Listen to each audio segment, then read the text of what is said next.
Hello dear student, आज हम लोग जा रहे हैं ANTS फुल टेस्ट नंबर 9 का वीडियो सॉल्यूशन डिस्कस करने के लिए। और ये हमारा टेस्ट नंबर है 9। ये है टेस्ट नंबर 9। बच्चों, ये वीडियो मैं स्टार्ट करूं, मैं आप लोगों के साथ कुछ शेयर करना चाहता हूं। सबसे पहले तो मेरा नाम Abdul mannan, biology faculty, potential and concept education है।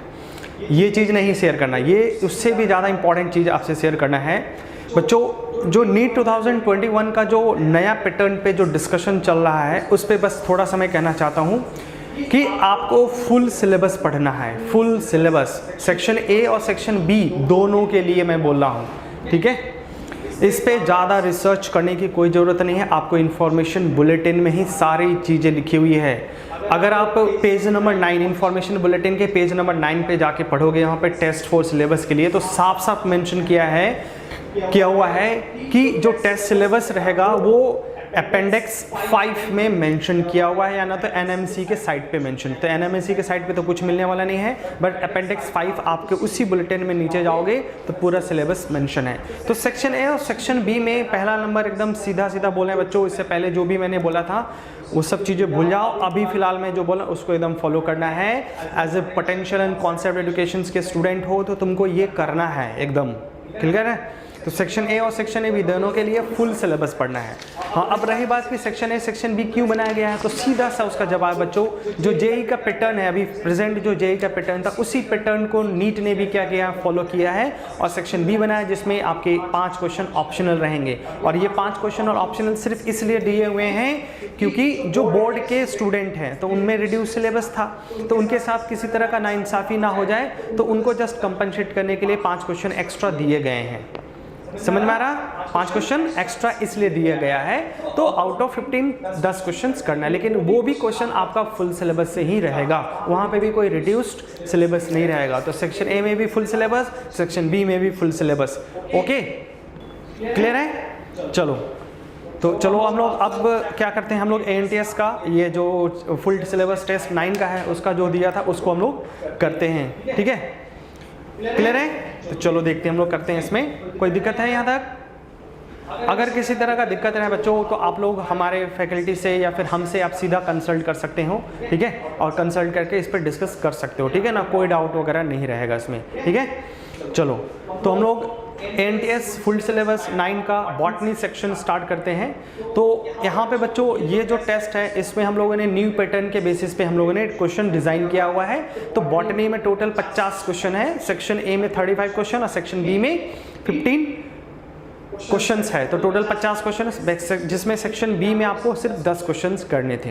तो पैटर्न वही फॉलो किया है, ठीक है। क्वेश्चन थोड़ा इधर उधर हो सकता है, ठीक है, क्योंकि ये क्वेश्चन डिज़ाइन करने तक ये चीज़ें क्लियर नहीं हो पा रही थी, बाद में फाइनली क्लियर किया गया। तो हो सकता है कि सेक्शन ए में रिड्यूस सिलेबस के क्वेश्चन आ गए, दैट्स नो मैटर, आपको बस करना है। और ऐसे भी इस चक्कर में मत पड़ो बच्चों, अगर एक भी क्वेश्चन आपसे मिस होता है 4 नंबर आपको कहाँ ले जाके फेंकेगा आपको पता भी नहीं चलेगा। तो इसलिए कह रहे हैं आपको पूरा फुल सिलेबस करना है, ठीक है। और ये सारे जो पोटेंशियल एंड कॉन्सेप्ट के एजुकेशन के जितने स्टूडेंट उनके लिए कंपल्शन है, आपको पूरा करना है ताकि आप अच्छा रिजल्ट कर सको। ओके, बाकी क्या कर रहे हैं नो मैटर, उस पर ध्यान मत दो, वो भटकाया जा रहा है आपको बस। चलो तो सेक्शन ए में हम लोग स्टार्ट करते हैं बच्चों। तो सेक्शन ए में 35 क्वेश्चंस हैं। अब क्वेश्चंस का जो नंबर है वो चेंज हो जाएगा, वहाँ पे 101 से स्टार्ट करते हैं हम लोग, क्योंकि इससे पहले 50 फिजिक्स के 50 केमिस्ट्री के किए होंगे, तो अब यहाँ से स्टार्ट होता है। तो 101 से क्वेश्चन स्टार्ट होगा।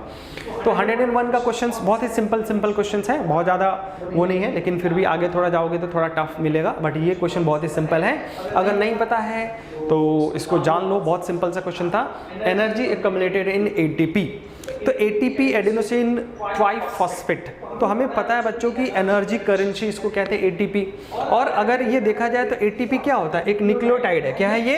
एक न्यूक्लियोटाइड है। सिंपली क्या है, एक न्यूक्लियोटाइड है। और इस न्यूक्लियोटाइड में देखो, ये तो हो गया एडेनिन हो गया, ये राइबोस शुगर हो गया, और यहाँ पे 3 फॉस्फेट जो है ग्रुप जुड़ा रहता है, जिसमें से यहाँ पे ये जो 2 बॉन्ड है बच्चों, ये फॉस्फो एनहाइड्रेट बॉन्ड होता है, जो कि हाई एनर्जी बॉन्ड माना जाता है। High energy bond phospho anhydride bond, और ये है फॉस्फो ईस्टर बॉन्ड। तो यहाँ पे ये क्या हो गया आपका, ये हो गया फॉस्फो ईस्टर बॉन्ड, और ये ग्लाइकोसिडिक बॉन्ड है। ये क्या हो गया? ग्लाइकोसिडिक बॉन्ड, जिसमें से ये दोनों एनर्जी वाला बॉन्ड होता है, और उसमें से ये पहला वाला जो बॉन्ड होता है बच्चों, फॉस्फोएनाइडेट बॉन्ड, ये काफ़ी ज़्यादा हाई एनर्जी बॉन्ड होता है। तो इस क्वेश्चन का जवाब क्या हो जाएगा? हाई एनर्जी फॉस्फेट बॉन्ड, ये हो जाएगा answer, high energy phosphate bond हो जाएगा। बाकी और इस सब चीज़ों पे ध्यान देने की ज़रूरत नहीं है। ओके, नेक्स्ट क्वेश्चन आते हैं। क्वेश्चन है बच्चों ये हमारा 102 नंबर। तो 102 नंबर क्वेश्चंस में बच्चों ये आपका बायोलॉजिकल क्लासिफिकेशंस का क्वेश्चंस है, और बायोलॉजिकल क्लासिफिकेशंस के क्वेश्चंस में अगर हम देखते हैं तो यहाँ पे एग्जांपल्स में दे रखा है व्हिटेकर के 5 यूनिट क्लासिफिकेशंस में क्लेमाइडोमोनास और क्लोरेला।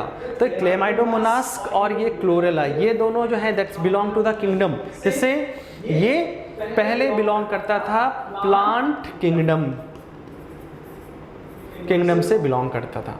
और उसके अलावा ये पैरामीशियम एंड अमीबा, ये दोनों जो थे ये previously that's belong to the किसमें? ये previously belong to the animals में, ये इनको रखा गया था, एनिमल किंगडम में रखा गया था। Now according to wide classification इन सबको क्या किया गया है? इन सबको उठा के कहाँ रख दिया गया है? एक ही किंगडम में रख दिया गया है, और दैट इज ये क्या है? प्रोटिस्टा, किंगडम प्रोटिस्टा में रखा गया है। That means previously they are belong to the 2 kingdom, किसमें? 2 किंगडम से बिलोंग करते थे। तो इसका आंसर हो जाएगा बच्चों 102 का 1 आंसर हो जाएगा। क्लियर है? नेक्स्ट आ जाते हैं, क्वेश्चन नंबर है 103, 103 नंबर क्वेश्चंस। तो 103 नंबर क्वेश्चंस में बच्चों अगर यहाँ पे देखोगे तो इस क्वेश्चन में बोला जा रहा है कि which of the following not feature of Liliaceae family. तो अब ये तुम्हारा ट्रिकी हो गया, और रिड्यूस सिलेबस के चक्कर में मत रहना। ये लिलिएसी अगर वैसे देखा जाए तो रिड्यूस सिलेबस का ही पार्ट है तुम्हारा, उसमें फेबेसी को हटाया गया था, बट ये सब चीज़ें मत ध्यान दो बच्चों, कोई सिलेबस नहीं हटाया गया, आपको पूरा फुल सिलेबस करना है, ठीक है। एनीवे, अब हमें पता है कि हम लोगों को 3 फैमिली पढ़ना है। एक पढ़ना है सबसे पहला जो फेबेसी है, फैमिली है फेबेसी, दूसरा है सोलानेसी, और तीसरा है लिलिएसी फैमिली। ओके, अब इन 3 फैमिली में अगर हम देखते हैं तो हम कैसे पता लगाएं कौन से? सिंपल सा बच्चों, एक बहुत ही सिंपल सा, इसमें मोनोकार्पेलरी, इसमें बाइकार्पेलरी और इसमें ट्राइकार्पेलरी होता है। और इन तीनों में क्या होता है? सुपीरियर ओवरी होता है। क्या होता है? सुपीरियर। और अगर मान लो जिसमें जितना ओवरी उतना ही लॉक्यूल बनता है, लोब बनता है, तो इसमें सिंगल लोब, इसमें डबल लोब और इसमें ट्रिपल लोब, ट्राइलोकुलर कंडीशंस। मोनोलॉकुलर कंडीशन इसमें हो जाएगा मोनोलॉकुलर, इसमें हो जाएगा आपका बाइलॉकुलर, ये हो गया बाइलॉकुलर, और ये हो जाएगा बच्चों ये ट्राइलोकुलर हो जाएगा, इसमें ये ट्राइलोकुलर कंडीशन हो जाएगा। तो इससे तुम इजीली पहचान सकते हो कि कौन से फैमिली का है। तो अब इसमें देखो यहाँ पे एक बाइकार्पेलरी यहाँ दिख रहा है, बाइकार्पेलरी दिख रहा है मुझे, क्लियर है।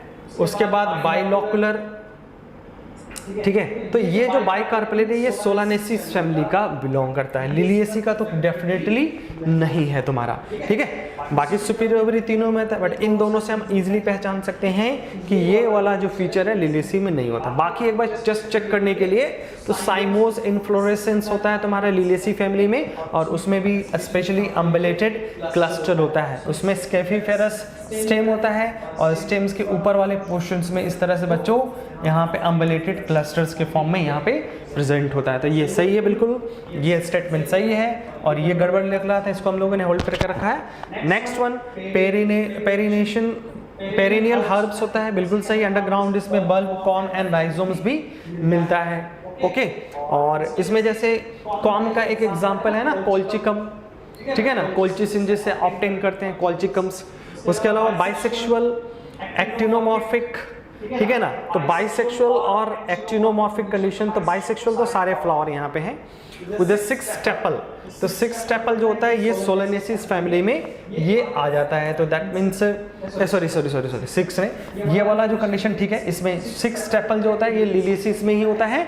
और इसमें हम लोग लिखते हैं ना 3+3 ऐसे करके, 3+3 करके लिखते थे, तो ये इसी के फैमिली को शो कर रहा है तुम्हारा इसमें लिलिएसिस को। तो इसमें नॉट अ फीचर ऑफ क्या हो जाएगा, उसमें ये आंसर हो जाएगा बी हो जाएगा, बाइकार्पेलरी बाउंड्री कंडीशन वाला जो था सिनकार्पस, बाइलोबुलर और सुपीरियर ओवरी वाला जो कंडीशंस है, that's not the feature of the Liliaceae family. बाकी अदर सारे के सारे क्या हैं, लिलिएसी फैमिली के फीचर्स हैं। ओके, नेक्स्ट आ जाते हैं हम लोग यहाँ पे क्वेश्चन है 104 नंबर क्वेश्चंस। तो 104 नंबर क्वेश्चंस में बच्चों देखते हैं कि semilunar patch of the sclerenchymatous pericycles is characteristics. तो इसका सिंपल सा जवाब बच्चों डाइकोटिस्टेम। ये एनसीईआरटी का डायग्राम है डाइकोस्टेम्स, और उसमें स्टेटमेंट में सीधा लिखा हुआ है कि यहाँ पे ये जो पेरिनेटिंग स्ट्रक्चर है वेयर इज, हाँ ये पेरिसाइकल्स वाला जो पार्ट है, ये पेरिसाइकल्स पार्ट यहाँ पे देख सकते हो कि ये क्या है, सेमिल्यूनस फॉर्म में अरेंज होता है। ये स्टेटमेंट सीधा एनसीईआरटी में लिखा हुआ, तो एक बार इस डायग्राम के हेल्प से तुम लोग उसको ढूंढ लेना, ठीक है ना, उसको ढूंढ लेना और वहां पे कर लेना, मिल जाएगा तुम्हारे इसमें। तो इसका आंसर क्या हो जाएगा, इसका आंसर हो जाएगा बालक एंड बालिकाएं, ये आंसर हो जाएगा आपका डाइकोटिस्टेम हो जाएगा। और यहाँ पे एक बार देखना चाहो देख सकते हो कि ये वाला जो पार्ट है दैट इज ये पर्टिकुलर पेरिसाइकल्स, तो यहाँ पे देख सकते हो ये सेमिल्यूनर फॉर्म में प्रेजेंट होता है। दैट्स क्लियर, सेमिल्यूनर फॉर्म में यहीं पे प्रेजेंट होता है, कोई दिक्कत नहीं ना। चलो अब आ जाते हैं नेक्स्ट क्वेश्चन। नेक्स्ट क्वेश्चन है बच्चों, ये हमारा क्वेश्चन नंबर है 105 नंबर। 105 में बोला है कि what is true for the prokaryotic cells. Prokaryotic cells के लिए इसमें से क्या सही है। तो प्रोकैरियोटिक सेल्स में अगर हम देखते हैं बालक बच्चों, तो इसमें हम देख सकते हैं they are smaller in size, smaller in size, smaller in size. तो प्रोकैरियोटिक सेल्स जैसे हम लोग बैक्टीरिया लेते हैं, इनका जो साइज होता है 3 to 4 माइक्रोन्स के आसपास का होता है, और एनिमल सेल्स या यूकैरियोटिक सेल्स इससे काफ़ी बड़े बड़े होते हैं, 10 माइक्रोन्स तक का भी साइज होता है तुम्हारा, ठीक है। तो they are smaller in size, ठीक है। Multiply much rapidly than the eukaryote. Obvious सी बात है, इसमें जैसे बाइनरी फ्यूजन्स होता है तो हमें पता है कि ई कोलाई का जो मल्टीप्लिकेशन टाइम होता है वो जस्ट 20 मिनट होता है, और यूकैरियोटिक सेल्स में अगर ह्यूमन में देखोगे तो उसमें 24 घंटा 48 घंटा ऐसे लगता है सेल्स को डिवाइड करने में, तो स्लो होता है। तो ऑब्वियसली ये भी सही है। और greatly very in shape and size. तो अगर हम देखें बच्चों इसमें प्रोकैरियोट में, तो प्रोकैरियोट में भी क्या देखा जाता है, काफ़ी ज़्यादा अलग अलग डिफरेंट टाइप के शेप एंड साइज उसमें भी, मतलब अलग अलग बैक्टीरिया में देखें तो बैसिलस है, कोकस है, स्पाइरल है, ठीक है ना, स्पाइरल है, उसके बाद उसमें विब्रियो है, अलग अलग तरह के अलावा देखते हैं उसमें भी मोनोकोकस, डिप्लोकोकस, स्टेप्टोकोकस, अलग अलग तरह के बहुत ज़्यादा डाइवर्सिटी देखने को मिलता है शेप एंड साइज के बेसिस पे। तो दैट मीन्स इसमें आंसर क्या हो जाएगा, ऑल ऑफ द अबव हो जाएगा। आई समझ में आया।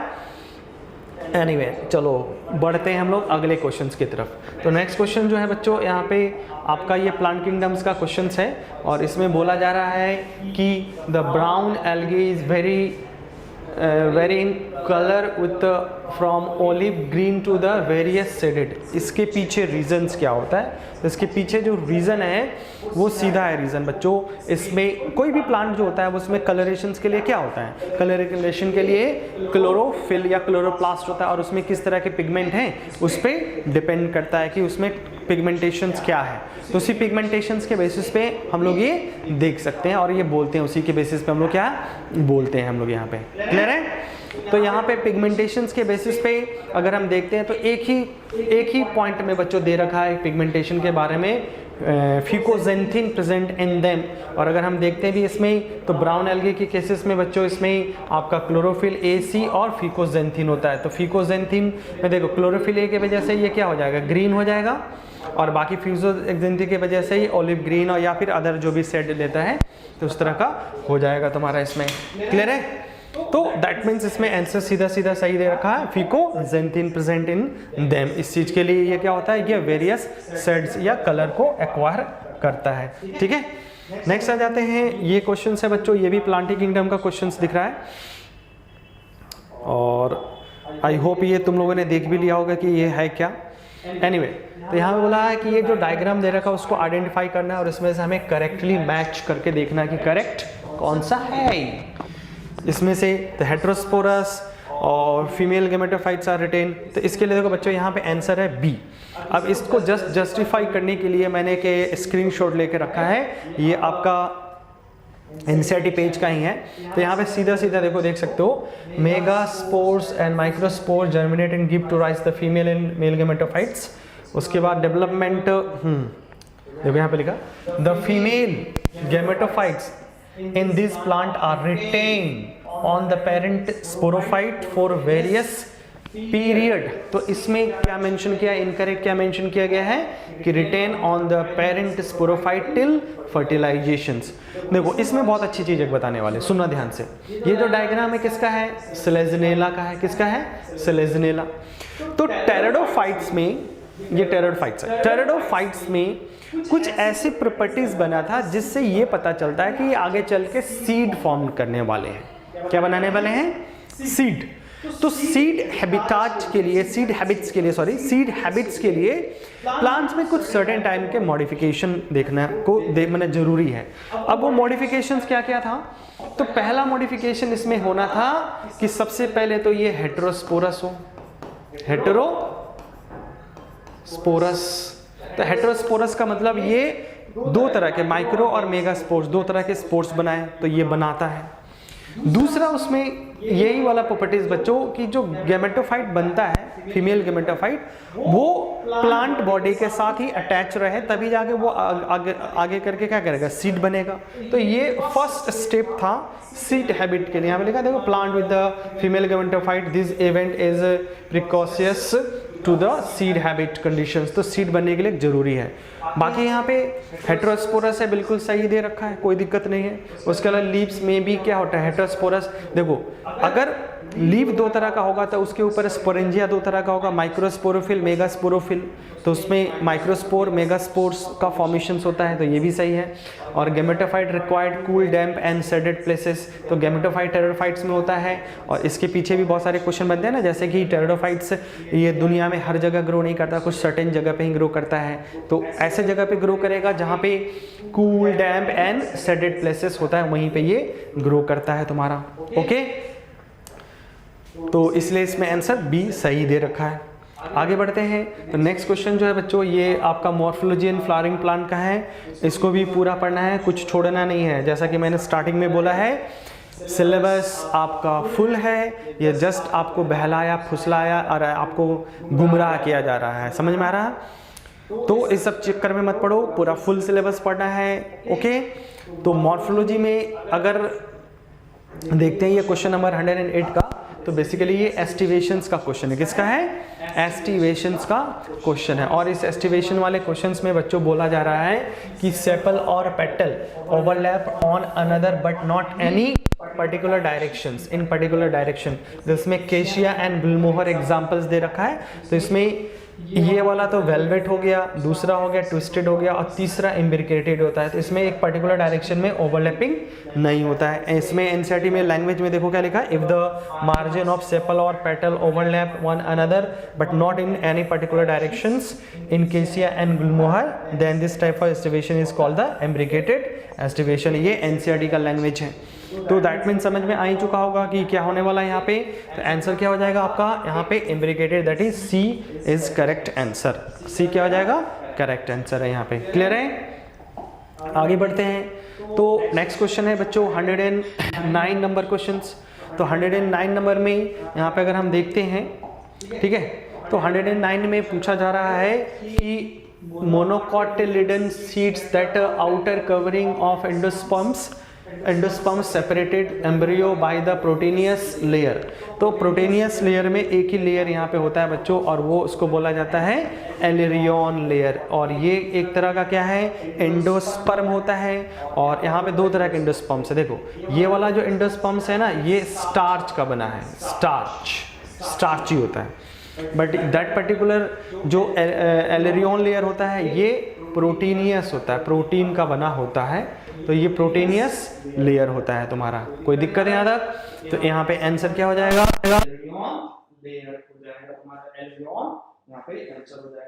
Correct answer. क्लियर है? नेक्स्ट आ जाते हैं। क्वेश्चन है बच्चों, all the tissue exterior to the vascular cambium refers to. तो यहाँ पे अगर हम देखें बच्चों तो यहाँ पे क्या हो सकता है पर्टिकुलरली, तो सबसे पहले तो यहाँ पे ये वाला डायग्राम में रिप्रेजेंट किया जाता है बार्क। बार्क क्या होता है, तो ऑल द एक्सटीरियर टिश्यू जो कि वेस्कुलर बंडल्स के बाहर है, उन सबको एक साथ क्या कहते हैं, बार्क कहते हैं। बाकी इसमें पेरिडर्म, फेलोजन और फेलोडर्म्स क्या होता है, अगर उसको देखना है तो उसके लिए यहाँ पे एक और डायग्राम मैंने ले रखा है, तो इस वाले पॉइंट से हम लोग पूरा अच्छे से समझ सकते हैं कि क्या यहाँ पे कहना चाह रहा है। ओके, तो देखना यहाँ पे ध्यान से देखना, देख वेस्कुलर कैम्बियम के बाहर क्या होता है, सेकेंडरी फ्लोएम होता है। सेकेंडरी फ्लोएम के बाद यहाँ पे सेकेंडरी कॉर्टेक्स, उसके बाद बीच में यहाँ पे कॉर्क कैम्बियम होता है और आउटर साइड कॉर्क सेल्स होता है और ये कुछ कंप्लीमेंट्री सेल्स होता है। तो इन सब को एक साथ मिला के हम लोग क्या कहते हैं, बार्क कहते हैं।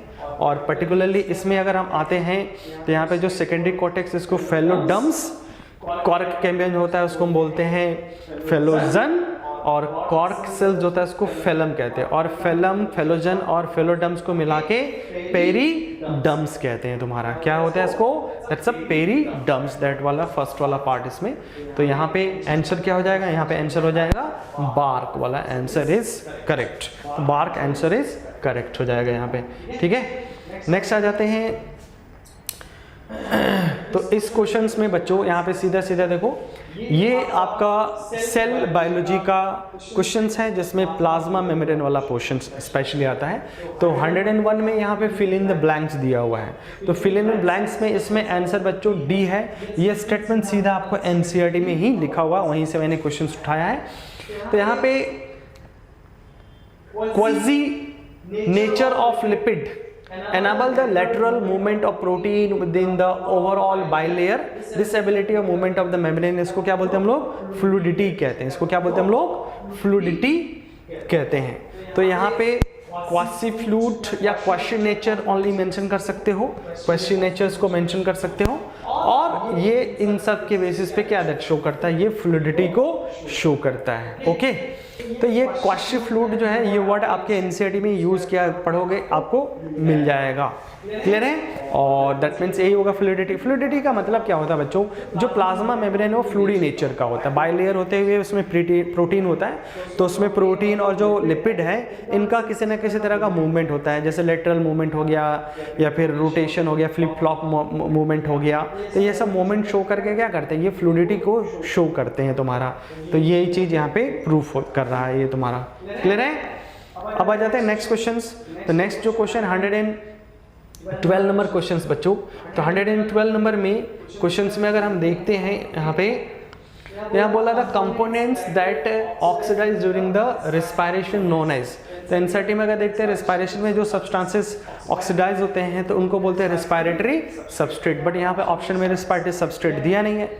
बट अगर हम और इसको आगे पढ़ते, इसी स्टेटमेंट को आगे पढ़ते हैं, तो रेस्पिरेटरी सबस्ट्रेट में सबसे ज़्यादा यूज होता है कार्बोहाइड्रेट। बट इसके अलावा बच्चों सेल जो है वो और यूज कर सकता है protein, fat and even organic acids को यूज कर सकता है। तो दैट मीन्स यहाँ पे अगर हमें आंसर चूज करना है तो क्या कर सकते हैं, एनी ऑफ दीज, मतलब इनमें से कोई एक भी क्या हो सकता है, आपका रेस्पिरेशंस में ऑक्सीडाइज हो सकता है। आइदर ओनली जैसे कार्बोहाइड्रेट हो और प्रोटीन हो या फैट हो या ऑर्गेनिक एसिड, इनमें से कोई एक भी ऑक्सीडाइज हो सकता है। तो यहाँ पे रेस्पिरेटरी सबस्ट्रेट ना दे के सीधा सीधा इनडायरेक्टली ये पूछ रहा है कि कौन सा हो सकता है, तो इसमें एनी ऑफ दीज हो जाएगा आंसर। तो आंसर हो जाएगा बच्चा यहाँ पे डी हो जाएगा। क्लियर है। आगे बढ़ते हैं।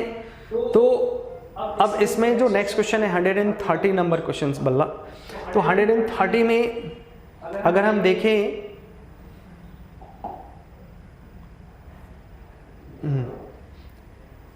130 में, तो थोड़ा गौर करना है यहाँ पे। 130 में बोला जा रहा है which of the following this is incorrect about the fermentations. तो फर्मेंटेशंस के रिस्पेक्ट में कौन सा इसमें से इनकरेक्ट है। Account the partial breakdown of glucose. Obviously जब फर्मेंटेशन होता है तो उसमें क्या होता है, पार्शियल डिकम्पोजिशन होता है, किसका,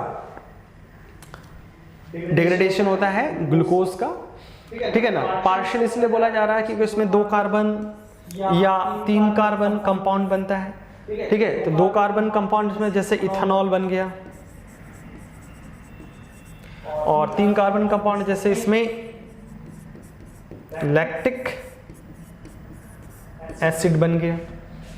ओके, उसके अलावा नेट गेन इसमें क्या होता है, 2 ATP का होता है, बिल्कुल सही है, इसमें सिर्फ 2 ही ATP बनता है, ठीक है। और 2 ATP वो ग्लाइकोलिसिस वाले स्टेप में जो बनता है ना, जो सिर्फ 4 बनता है, 2 यूटिलाइज हो जाता है, उसी तरह से NADH बनता है, NADH यूटिलाइज हो जाता है, तो अल्टीमेटली नेट जो होता है वो 2 ATP का होता है। उसके बाद लिखा है NADH to NAD formation reaction is vigorous. तो यहाँ पे इसकी कोई ज़रूरत नहीं है कि NADH इसमें हो, तो जितना NADH बनता है उतना ही NADH यूटिलाइज होता है। तो एक NADH मतलब 2 मान लो बनता है तो 2 यूटिलाइज भी हो जाता है। तो विगरस वर्ड कह के यहाँ पे इस चीज़ को बोला गलत। और अकर होता है कहाँ पे, ये साइटोप्लाज्म में। तो जो फर्मेंटेशन प्रोसेस है बच्चों, वो माइटोकॉन्ड्रिया की रिक्वायरमेंट नहीं होता। ग्लाइकोलिसिस है तो ग्लाइकोलिसिस तो ऐसे भी कहाँ पे, साइटोप्लाज्म में हो रहा है, तो वहीं पे कंप्लीट हो जाएगा तुम्हारा। इसमें वहीं पे क्या हो जाता है, कंप्लीट हो जाता है तुम्हारा, तो उसकी कोई ज़्यादा ज़रूरत नहीं पड़ेगी। तो इसमें आंसर क्या हो जाएगा, आंसर सी हो जाएगा, ये इनकरेक्ट है। आगे बढ़ते हैं, तो नेक्स्ट क्वेश्चन ले लेते हैं बच्चों हम लोग का। ये है 140 नंबर क्वेश्चन देखो, थोड़ा पानी वानी पी ले, लाइव सेशन है।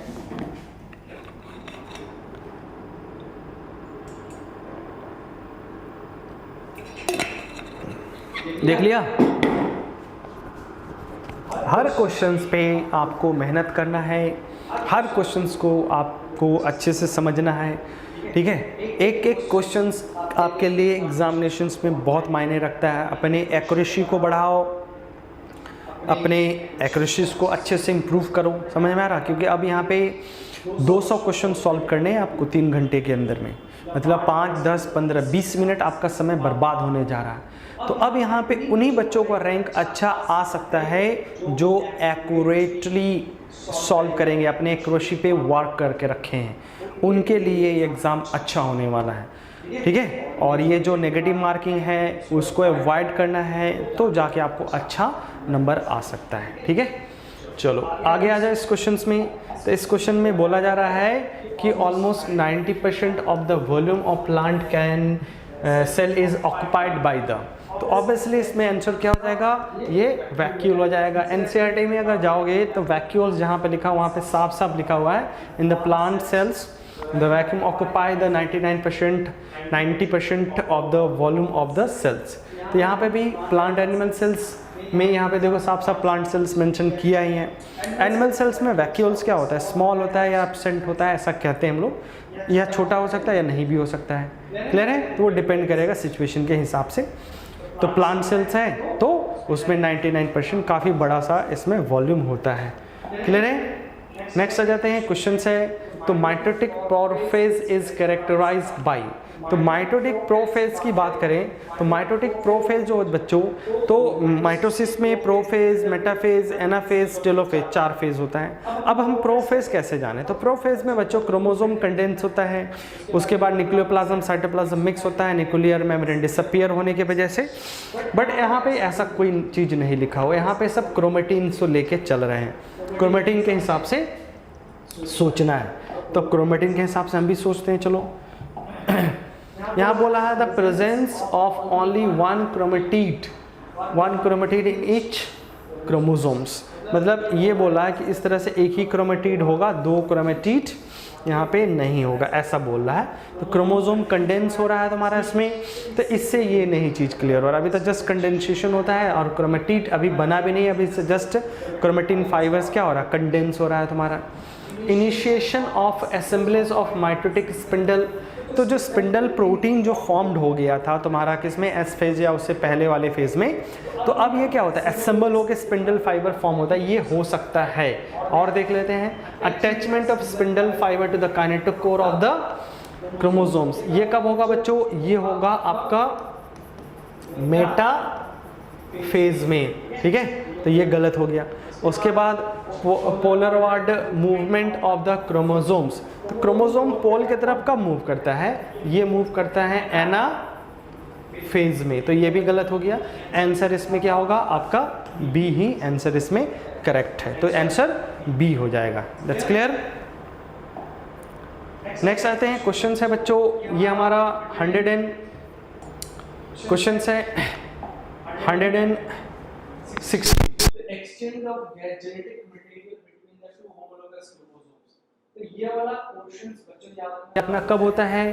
तो ये होता है मियोसिस फर्स्ट के, ये होता है आपका मियोसिस फर्स्ट के प्रोफेज फर्स्ट के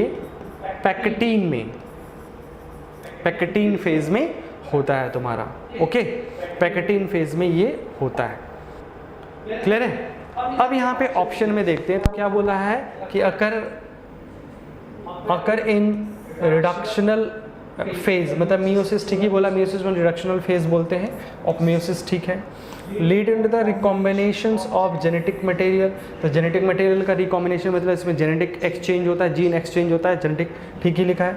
एंजाइम इसमें चाहिए होगा, रिकॉम्बिनेज एंजाइम, ये भी सही है बिल्कुल। रिकॉम्बिनेज एंजाइम के प्रेजेंस में क्या होता है? क्रॉसिंग ओवर पॉसिबल्स होता है तुम्हारा इसमें। दैट मीन्स इसमें all of the above correct है। बाकी इसको डिटेल में तुम लोग थोड़ा एनसीईआरटी में या फिर क्लास नोट्स में जाके पूरा अच्छे से डिटेल में एक बार रीड कर लेना, क्योंकि ये सेक्शन जो है मियोसिस का इंपॉर्टेंट है question of point of view से। नेक्स्ट आ जाते हैं क्वेश्चंस बच्चों। नेक्स्ट है आपका 170 नंबर क्वेश्चंस। तो 170 में बहुत ही सिंपल सा क्वेश्चन है, बट अगर आपने गौर नहीं किया है तो आपको बहुत टफ सा लगेगा ये क्वेश्चंस, ठीक है। इसमें बोला जा रहा है द प्रोसेस ऑफ फोटोसिंथेसिस, इसमें photosynthesis, oxidation and reductions occur four respectively. तो इसमें कार्बन डाइऑक्साइड और वाटर दोनों में दिया है, और यहाँ पे एक NADPH और ATP दे रखा है। तो किसका ऑक्सीडेशन और किसका रिडक्शन होता है? तो सिंपली हमें पता है बच्चों कि ये कार्बन डाइऑक्साइड जो है, ये कार्बन डाइऑक्साइड जो है ये क्या होगा तुम्हारा, ये कार्बन डाइऑक्साइड यही चेंज हो जाता है किसमें? ग्लूकोज में। इसके साथ क्या जुड़ा है? इसके साथ हाइड्रोजन जुड़ा है, दैट मीन्स इसका क्या होगा? रिडक्शन हो रहा है, या ऑक्सीजन भी जुड़ा है तो रिडक्शन होता है तुम्हारा। रिडक्शन हो गया इसमें कार्बन डाइऑक्साइड का, और वाटर किसमें? ये ऑक्सीजन, मतलब इसमें से हाइड्रोजन रिलीज हो जाता है, तो ये हो गया ऑक्सीडाइज्ड हो गया। देखो यहाँ पे ध्यान रखना, जब कार्बन डाइऑक्साइड्स का रिडक्शन होता है तो ये ग्लूकोज का सिंथेसिस करता है, और वाटर का जब ऑक्सीडेशन होता है तो ये ऑक्सीजन का प्रोडक्शंस करता है, और ये तेरा क्लोरोप्लास्ट के अंदर ये प्रोसेस होता है। और इसी टाइम पे जब ये वाटर का स्प्लिटिंग होता है और ऑक्सीजन बनता है, तभी ये ATP और NADPH बनता है, और इसको क्रेब्स साइकिल्स में या ग्लाइकोलिसिस में, नॉट क्रैब साइकिल, ग्लाइकोलिसिस में यूटिलाइज किया जाता है। तो दैट मीन्स इसके हिसाब से आंसर क्या हो जाएगा? आंसर C हो जाएगा। वाटर का क्या हो रहा है? ऑक्सीडेशंस, और कार्बन डाइऑक्साइड का क्या हो रहा है? रिडक्शंस होता है। तो दैट्स करेक्ट आंसर क्या हो जाएगा आपका? C is correct answer. Okay, चलो नेक्स्ट मूव करते हैं। देखो नेक्स्ट क्वेश्चन जो है, एनीवे आगे आ जाओ इसमें। तो अगर इसमें हम देखते हैं बच्चों 180 नंबर क्वेश्चंस में, तो 180 नंबर क्वेश्चंस में the direction of sugar movement in phloem is by directional. Obviously हमें पता है। अब पता नहीं तुमने इससे पहले इस चीज़ पे कभी गौर किया था कि नहीं, अभी थोड़ा सा गौर करो और अच्छे से समझने की कोशिश करो। बाई डायरेक्शनल फ्लो जो होता है किसका? फूड का, शुगर का फ्लोएम के थ्रू, इसका मतलब क्या होता है? तो बेसिकली इसमें सोर्स और सिंक रिलेशनशिप एनसीईआरटी में एक बात यूज़ किया गया है। तो सोर्स का मतलब होता है कि जिस पोर्शन में फोटोसिंथेसिस होता है, और इसमें ये जो मैच्योर लीफ है ये हो गया सोर्स। यहाँ फोटोसिंथेसिस बनेगा, सुक्रोज बनेगा।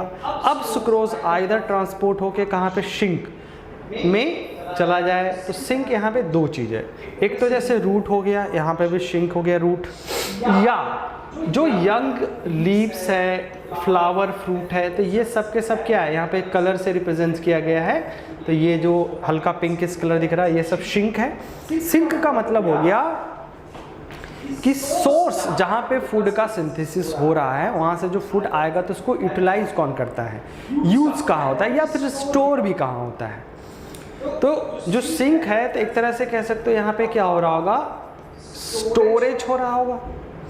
फिर अगर मान लो किसी वजह से इस प्लांट में फोटोसिंथेसिस नहीं हो रहा, पतझड़ का मौसम है, पत्ते सारे गिर गए हैं, तो इन दैट सिचुएशन प्लांट क्या करता है, इसी रिजर्व फूड मटेरियल्स को वापस से लेके यंग लीफ तक पहुंचाता रहता है।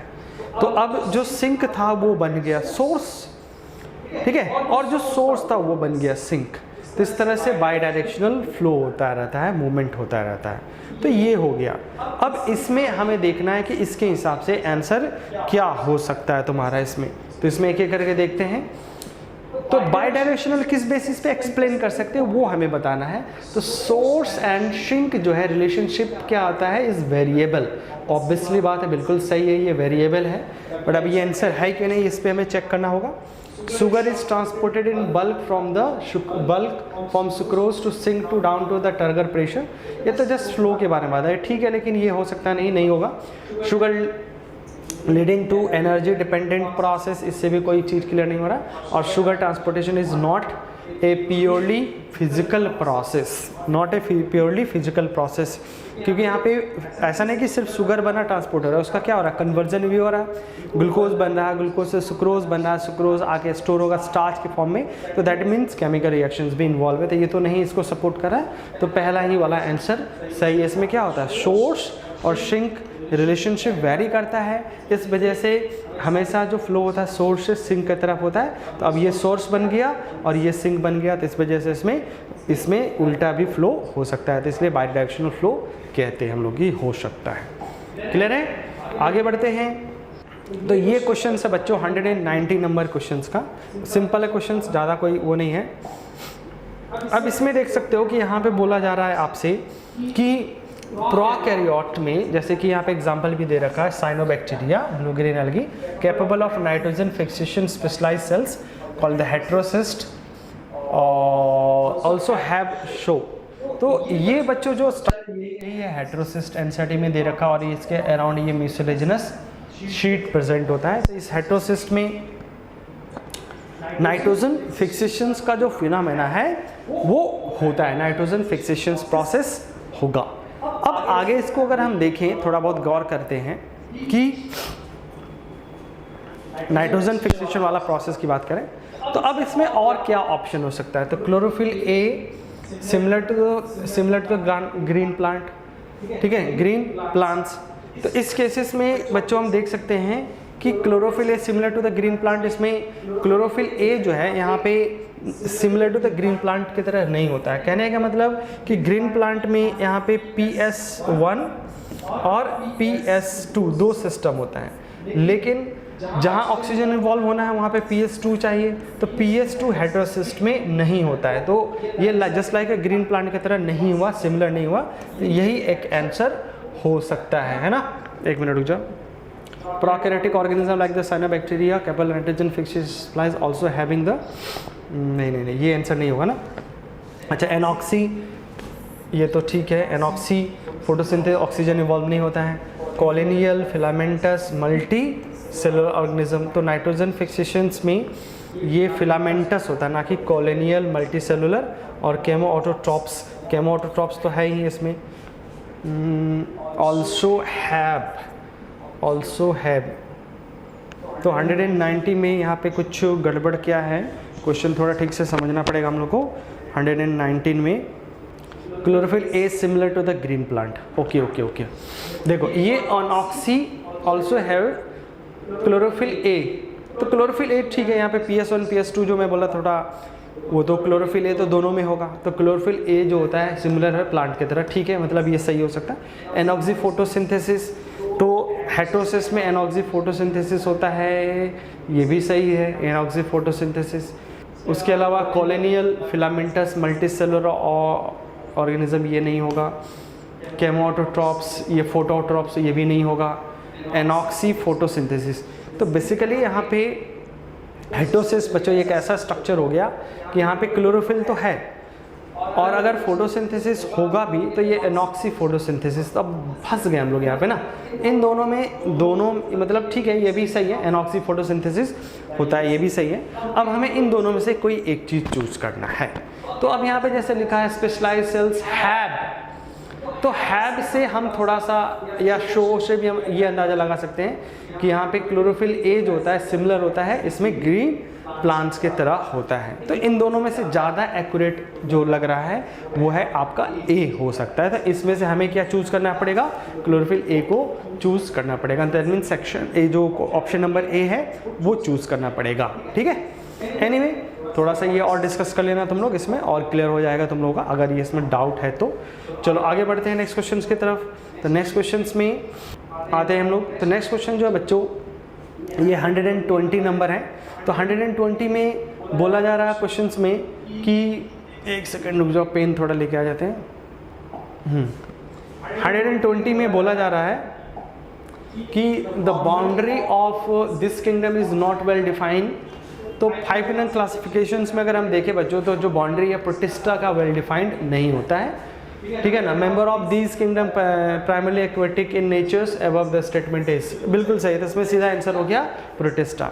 अब प्रोटिस्टा बाउंड्री नहीं वेल डिफाइंड है, यहाँ पे जो कुछ मेंबर है वो प्लांट के साथ सिमिलरिटी शो करते हैं, कुछ फंजाई के साथ सिमिलरिटी शो करते हैं और कुछ एनिमल के साथ सिमिलरिटी शो करते हैं।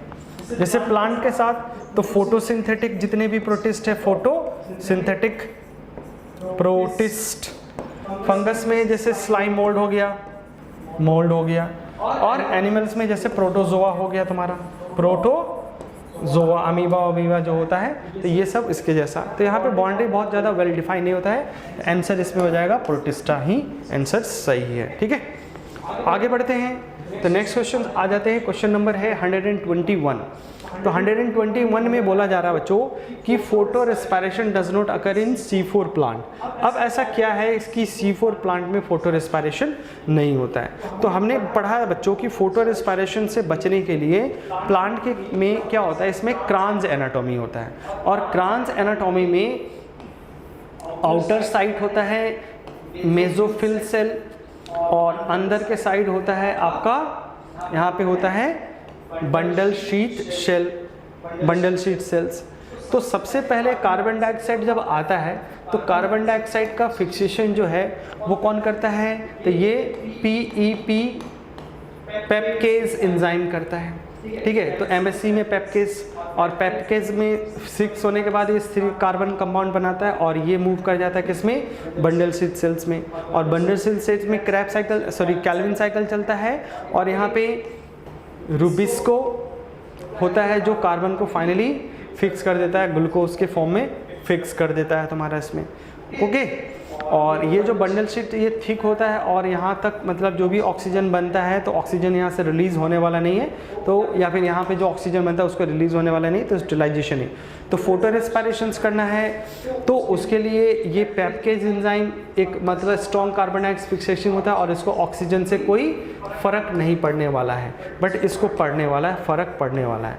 तो इस बेसिस पे अगर हम देखते हैं तो इस बेसिस पे बच्चों यहाँ पे जो बी ऑप्शन दे रखा, because the rubisco has not direct connected with the atmospheric carbon dioxide और ऑक्सीजन, ये कनेक्टेड ही नहीं है, क्योंकि ऑक्सीजन जो है अगर यहाँ पे बनता भी है तो ये कभी भी इस BSC में बंडल शीट सेल्स में जाएगा नहीं, और ये जो carbon dioxide atmospheric carbon dioxide है वो आपका मेसोफिल सेल से कनेक्टेड होता है, ना कि बंडल शीट सेल के साथ कनेक्टेड होता है। तो ये चीज़ भी हम यहाँ पे देख सकते हैं। तो आंसर क्या हो जाएगा, आंसर हो जाएगा बी, आंसर इज करेक्ट हो जाएगा आपका। क्लियर है, तो ये क्वेश्चन हो गया, इसमें आंसर हो जाएगा बी। चलो मूव करते हैं नेक्स्ट क्वेश्चन की तरफ।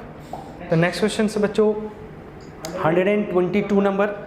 तो 122 में ये आपका न्यूमेरिकल टाइप का क्वेश्चन है, इसको सॉल्व करके दिखाना होगा मुझे। देखो सिंपली पूछा जा रहा है कि 256 माइक्रोस्पोर बनाने के लिए कितने form by the meiosis of the, मतलब कितने यहाँ पे MMC माइक्रोस्पोर मदर सेल्स की रिक्वायरमेंट है। तो इसको सिंपली समझो बच्चों, जब एक है ना माइक्रोस्पोर मदर सेल्स में मियोसिस होता है, एक मियोसिस, तब यहाँ पे ये बना लेता है इस तरह से 4 माइक्रोस्पोर। ठीक है, तो अब यहाँ पे हमें सिंपली कैलकुलेट करना है। तो यहाँ पे जितने माइक्रोस्पोर मदर से, जैसे यहाँ पे यूनिटरी मेथड से चलो चलते हैं, यूनिटरी मेथड से नहीं अगर आता है, तो यहाँ पे देखो 4 माइक्रोस्पोर बनाने के लिए 1 मेगास्पोर मदर सेल चाहिए, तो 4 के लिए 1 मेगास्पोर मदर सेल चाहिए, इसलिए 1 माइक्रोस्पोर बनाने के लिए 1/4 माइक्रोस्पोर मदर सेल चाहिए, इसलिए कितना 256 माइक्रोस्पोर बनाने के लिए कितने मदर सेल चाहिए, तो 1/4 इंटू 256, इसको मल्टीप्लाई कर दो, काटोगे तो 64 आ जाएगा आंसर। तो आंसर क्या हो जाएगा 64 हो जाएगा। सिंपल यूनिटरी मेथड से इसको सॉल्व करेंगे। क्लास 9, 10, 8 में ये सब यूनिटरी मेथड बहुत बार यूज़ किया हो, तो उसी को अप्लाई करके यहाँ पे सॉल्व कर लिया करो। ज़्यादा उलझने की ज़रूरत नहीं है और ज़्यादा फार्मूला याद करने की भी ज़्यादा ज़रूरत नहीं है। अब आ जाते हैं नेक्स्ट क्वेश्चन है हमारा 123। तो 123 में क्वेश्चंस बच्चों ये जो है आपका, देखो इसमें बोला 123 में कि जो साइटोक्रोम सी है in the mitochondria ETS, mitochondrial ETS is the proteinaceous part होता है attach to the surface of inner membrane. अब इनर मेम्ब्रेन्स में कहाँ पे, इनर मेम्ब्रेन्स के कहाँ, आउटर साइड या इनर साइड, वो बताना है। तो अब यहाँ पे तुम लोग ऐसे मन से मत समझ, यहाँ से कर लेना कि इनर तो ये दोनों काट देना, ये गलत है दोनों, इसको मत डायरेक्ट। अब इसमें कहना क्या चाह रहा है कि इनर मेम्ब्रेन में भी किधर कौन से साइड्स में होता है। तो NCERT में अगर पढ़ोगे तो जो साइटोक्रोम सी जो होता है ये कॉम्प्लेक्स 3 के साथ एसोसिएटेड होता है, 3 के साथ एसोसिएटेड होता है। और 3 के साथ अगर हम देखते हैं इसका एसोसिएशन अगर हम देखते हैं बच्चों, तो यहाँ पे सीधा NCERT में देखो लिखा हुआ है the cytochrome c is a small protein. तो पहला यहाँ पे हो गया स्मॉल, तो ये 2 ऑप्शन गया। उसके बाद बोला attach to the outer surface of inner membrane, तो आउटर सरफेस पे होता है, तो आंसर क्या हो जाएगा, ये हो जाएगा 1। और ऐसे भी डायग्राम में अगर देखोगे तो ये आउटर साइड में होता है, क्योंकि इधर आउटर मेम्ब्रेन होता है, फिर ये इनर मेम्ब्रेन, तो इनर मेम्ब्रेन के आउटर साइड साइटोक्रोम प्रेजेंट होता है तुम्हारा। इस डायग्राम में भी देखो यहाँ पे दिखा रहा है तुम्हारा, इसमें सीधा दिख रहा है कि ये साइटोक्रोम्स है यहाँ पे, क्लियर है। तो ये चीज़ भी यहाँ पे क्लियर हो जा रहा है। बाकी NCERT के इस पेज से और पढ़ के इसको क्लियर कर सकते हो। तो आंसर हो जाएगा A नंबर, फर्स्ट वाला आंसर हो जाएगा। अब आ जाते हैं नेक्स्ट क्वेश्चन है। तो नेक्स्ट क्वेश्चन बच्चों जो है आपका 124 में, तो 124 में बोला जा रहा है कि which is the never released by the by product in fermentation. तो बाई प्रोडक्ट फर्मेंटेशन के फॉर्म में क्या नहीं रिलीज होता है, इस पे अगर हम गौर करें क्वेश्चन 124 में, तो इसमें बच्चों आपका देख, एक यहाँ फर्मेंटेशन के थ्रू क्या वाटर रिलीज होता है, कहीं पे वाटर रिलीज होता है क्या, वाटर कहीं रिलीज नहीं होता फर्मेंटेशंस में। देख सकते हो फर्मेंटेशन में ये ग्लूकोज का ग्लाइकोलिसिस के बाद यहाँ पे फॉस्फेनोल पायरुवेट पायरुविक एसिड में पायरुविक एसिड, फिर जब ये लैक्टिक एसिड या इथेनॉल बनाता है तो इसमें कार्बन डाइऑक्साइड बनेगा, मतलब ये होगा ऑक्सीडेशन ऑफ ग्लाइकोलिटिक NADH ये भी होगा, और ऑक्सीजन्स की requirement never release as a by product. तो ऑक्सीजन रिलीज तो नहीं होने वाला है, ऑक्सीजन भी रिलीज होने वाला है, और ये वाटर भी रिलीज नहीं होने वाला है तुम्हारा 124 में। तो अब हम आंसर क्या ले सकते हैं, तो ये थोड़ा मुश्किल हो गया। Never release by the by product in the fermentations, ठीक है। NADH तो चलो यहाँ पे चलो बन भी रहा है, NADH से इसमें NADH ऑक्सीडाइज हो जाएगा, ये तो ठीक ही दे रखा है, इसमें कोई प्रॉब्लम नहीं है। अब आता है ऑक्सीजन रिलीज। तो ऑक्सीजन रिलीज तो एज ए बाई प्रोडक्ट नहीं हो रहा ना, तो ठीक है इसको तो हटाओ, मदरसी की बोला है नेवर रिलीज।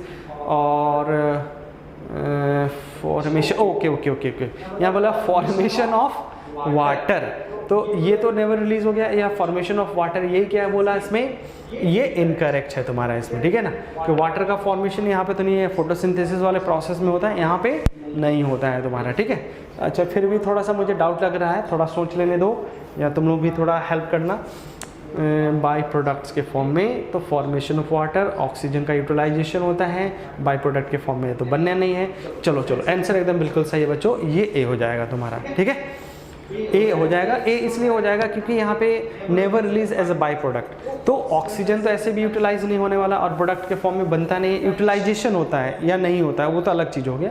बट वाटर जो होता है, जैसे हम लोग लिखते हैं रिस्पायरेशन का रिएक्शन, तो उसमें लास्ट में as a by product water लिखते हैं ना, 6 मॉलिक्यूल वाटर।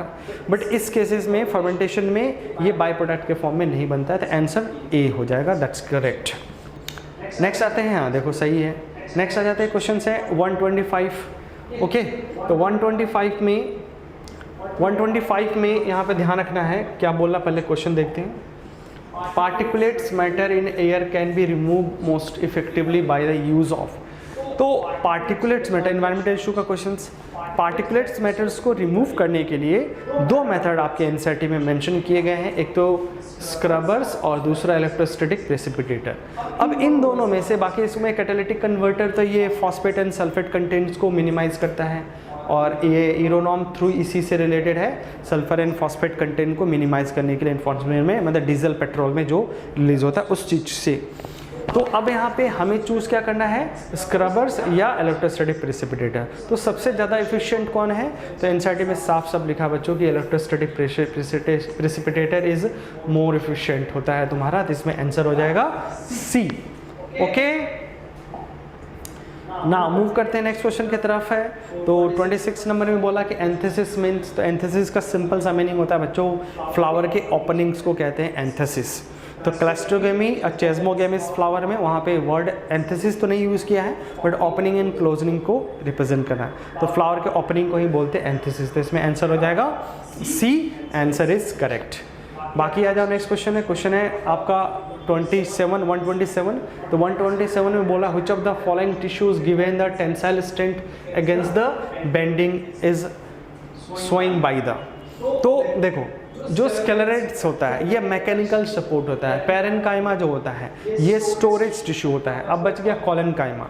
तो कॉलेनकाइमा यंग प्लांट में, यंग पार्ट में रहता है, यंग पार्ट में कह सकते हो, जैसे स्टेम है, लीफ है, तो उसमें क्या होता है, उसमें फ्लेक्सिबिलिटी या टेंसाइल स्ट्रेंथ प्रोवाइड करता है। तो देखना जब भी आंधी उंधी आएगा ना तो पुराने पेड़ टूट सकते हैं, लेकिन नया जो होता है वो नहीं टूटता है क्योंकि उसमें अभी टेंसाइल, दैट इज कॉलेनकाइमा इसमें ज़्यादा है। तो इसका आंसर हो जाएगा collenchyma is correct answer. Next आ जाते हैं क्वेश्चन है तेरा 128। तो 128 में यहाँ पे बच्चों बोला जा रहा है myotonic dystrophy which also follow the Mendelian pattern of inheritance।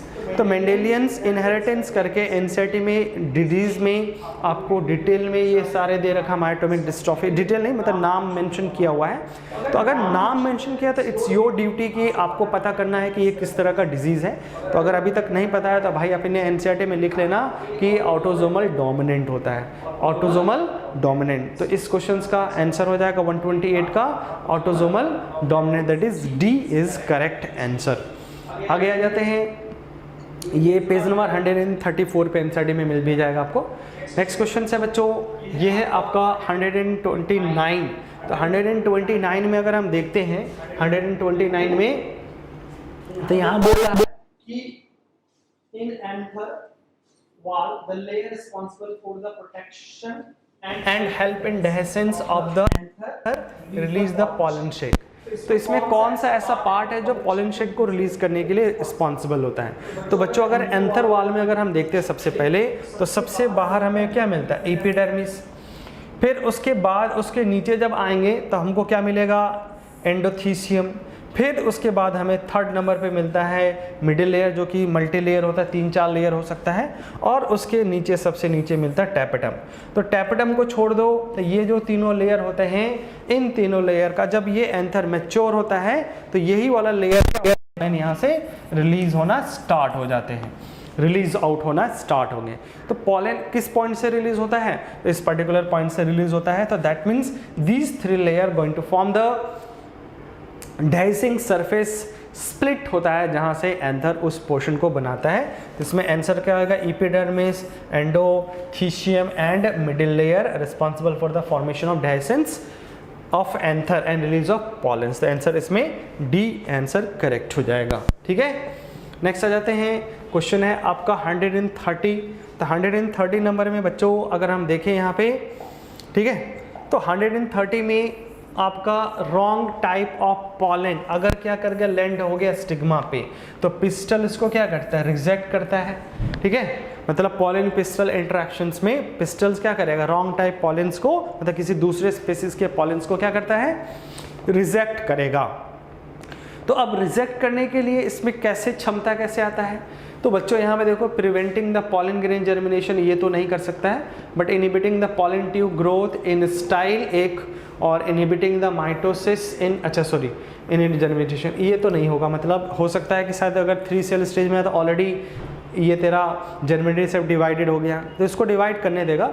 But pollen germinations और inhibition of pollen tube growth, इन दोनों को क्या कर सकता है, ये रोक सकता है। दैट मीन्स यहाँ पे मोर देन 1 ऑप्शंस क्या हो जाएगा, करेक्ट है तुम्हारा।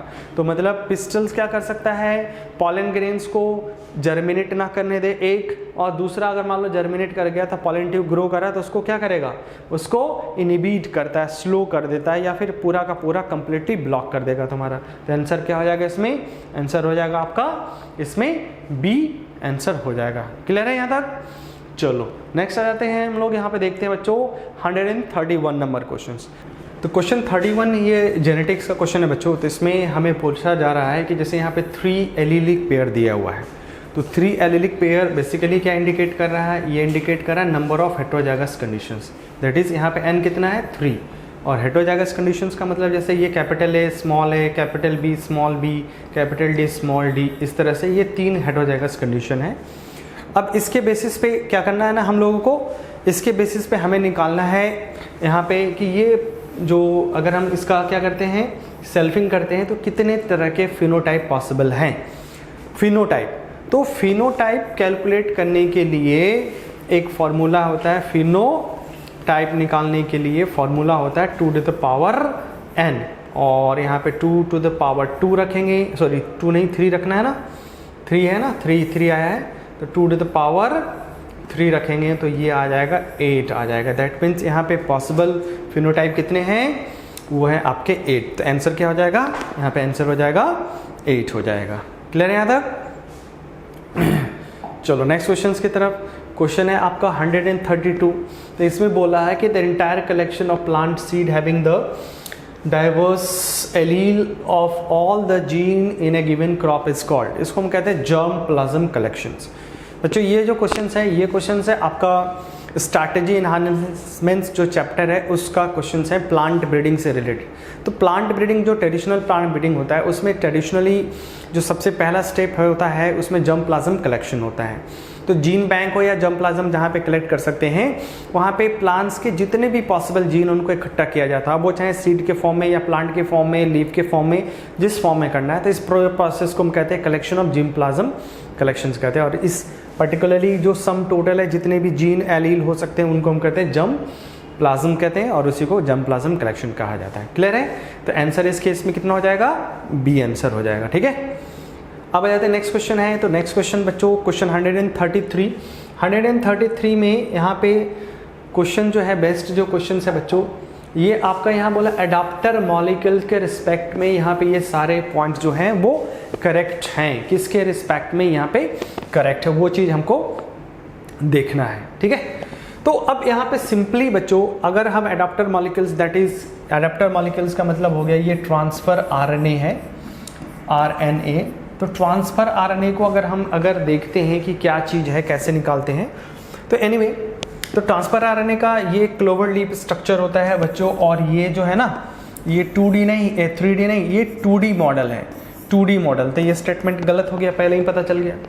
उसके अलावा इसमें बोला था फर्स्ट लूप जो होता है एंजाइम बाइंडिंग फॉर्म होता है फॉर्म 3 एंड पे।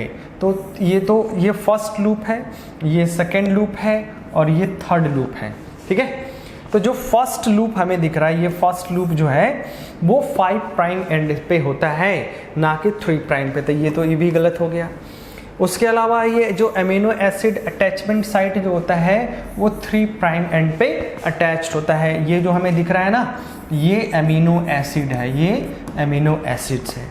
तो ये स्टेटमेंट भी गलत हो गया, मतलब ये स्टेटमेंट सही है, हैव अनयूजुअल नाइट्रोजनस बेसिस।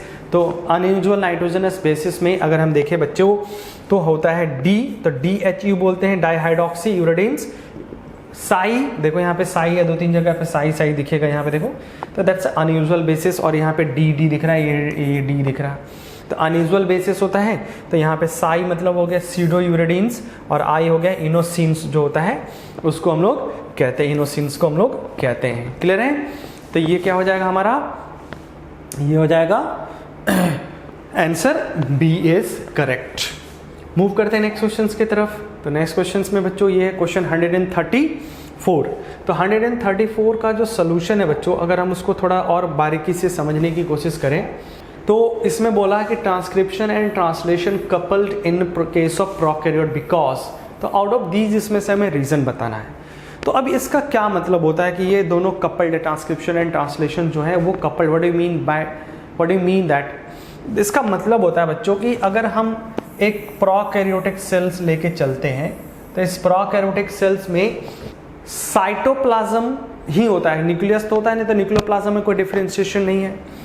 तो अगर मान लो ये है आपका डीएनए, और इस डीएनए पे बच्चों इस तरह से क्या हो रहा है, इसका ट्रांसक्रिप्शन चल रहा है, दैट मीन्स ये आरएनए बन रहा है। इस आरएनए के साथ कपल्ड होता है राइबोसोम, इस तरह से कपल्ड होता है, और इससे इस तरह से बच्चों यहाँ पे प्रोटीन बन के निकल रहा है।